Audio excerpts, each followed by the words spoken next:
بسم اللہ الرحمن الرحیم۔ سب سے زیادہ خوشگوار زندگی گزارنے کا راز کیا ہے؟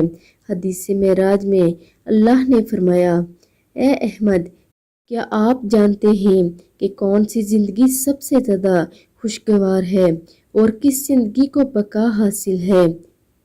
رسول اللہ صلی اللہ علیہ وآلہ وسلم نے عرض کیا، نہیں پروردگار، اللہ نے فرمایا، جس زندگی کا کامل میرے ذکر میں سستی نہ کرے، میری نعمتوں کو فراموش نہ کرے، میرے حق میں جاہل نہ ہو اور دن و رات میری رضامندی کے حصول میں مصروف رہے، وہی زندگی سب سے زیادہ خوشگوار ہے۔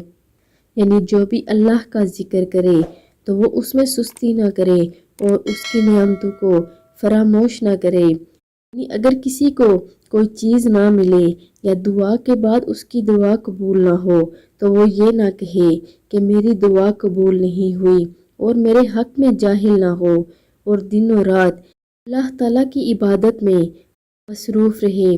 آپ سب بھی اس پر لازمی عمل کریں اور ویڈیو کو آگے لازمی شیئر کریں۔ جزاک اللہ۔